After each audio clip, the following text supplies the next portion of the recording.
Student, welcome to my YouTube channel. So here are the answers of sample paper of chemistry of class 12. तो बच्चे ये sample paper है, आपको इससे idea हो जाता है कि पेपर कैसा आएगा। तो कोई भी श्योरिटी नहीं होती है कि ये ऐसे ही पेपर आएगा, तो आपको थोड़ा सा आइडिया मिल जाता है कि जो पेपर है किस पैटर्न में आएगा और किस तरह के क्वेश्चन आ सकते हैं। ठीक है जी, तो लेट्स स्टार्ट।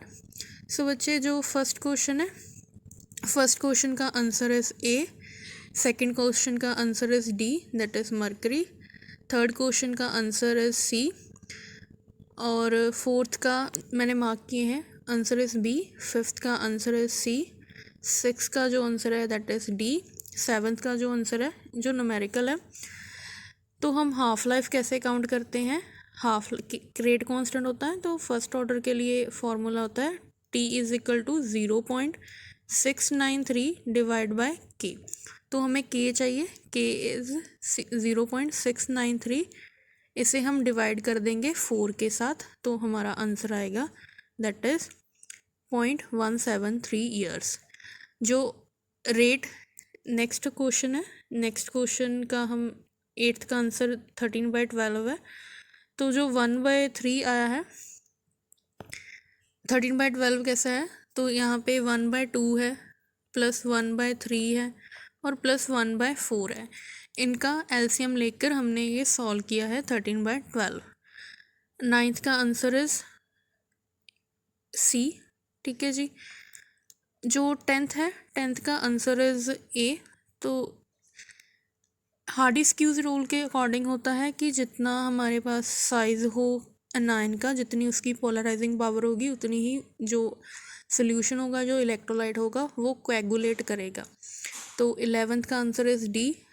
12th का आंसर, जितना ज़्यादा चार्ज उतनी उसकी पावर होएगी, कोगुलेशन पावर होएगी, तो आंसर इज़ सी। 13 का आंसर है, जो रूल्स होते हैं वो रिक्वायर्ड होते हैं, वो तीनों के लिए होते हैं, एनायन, केटायंस एंड आयंस के लिए। तो मिनिमम कंसंट्रेशन जो हम मेजर करते हैं 14 question, that is in millimoles. Sulphur की ऑक्सीडेशन वेरी कर रही है, दैट इज़ 0, +1 और -2। 0 इसलिए है क्योंकि सल्फ़र दोनों कंपेरेबल, दोनों ही सेम है, तो फ़र्क नहीं है। माइनस इस केस में +1 इसलिए है क्योंकि फ्लोरीन ज़्यादा इलेक्ट्रोनेगेटिव है, माइनस इसलिए है क्योंकि हाइड्रोजन लेस इलेक्ट्रोनेगेटिव है। तो जो नेक्स्ट क्वेश्चन है, नेक्स्ट क्वेश्चन का आंसर 16 का इज़ बी। 17 क्वेश्चन जो कंपेयर किया गया था, इनकी आयोनाइजेशन एंथैल्पी सेम थी, तो इसलिए answer is D. Next question का आंसर 18 का ए, और जो नोबल गैसेस एडवर्टाइजिंग सिग्नल में यूज़ होती है दैट इज़ नियॉन, तो बी आंसर। जिनमें एस और एस डबल बॉन्ड होते हैं दैट इज़ थायोसल्फ्यूरिक एसिड, H2SO3। तो लीस्ट बॉइलिंग पॉइंट होता है हाइड्रोजन सल्फाइड का। तो more acidic character of oxo acids उनका होता है जिनमें ज़्यादा नंबर ऑफ ऑक्सीजन लगे होंगे। पॉजिटिव ऑक्सीडेशन स्टेट ऑक्सीजन की उसके केस में होगी, आज मैंने ये पी ब्लॉक में भी अपलोड किया था।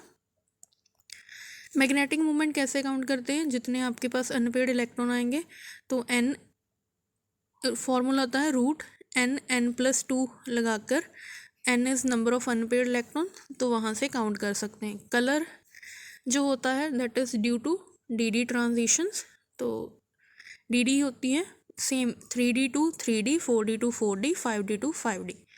मैक्सिमम मैग्नेटिक मूवमेंट उसकी होगी जिसमें सभी अनपेड होंगे, तो आंसर इज़ डी। इसमें लेंथेनॉइड कॉन्ट्रैक्शन के कारण इनका सेम आता है एटॉमिक रेडियाई। तो सबसे स्ट्रॉन्गेस्ट बेस होता है that is lanthanum hydroxide, answer is a. तो इसका KMnO4 का वेट होता है 52.66, बी आंसर।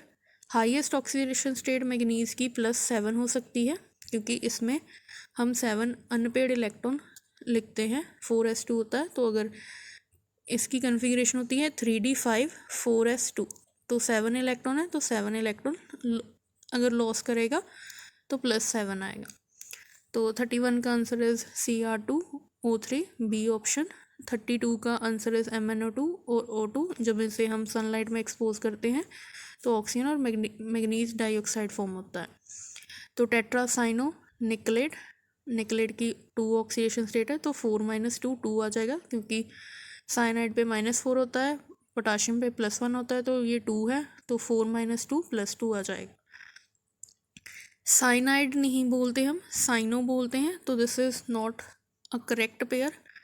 तो डिसएग्री इससे करेंगे। अ मॉलिक्यूल जो सुपर इम्पोज्ड मिरर नहीं होते उसे हम ऑप्टिकली एक्टिव बोलते हैं।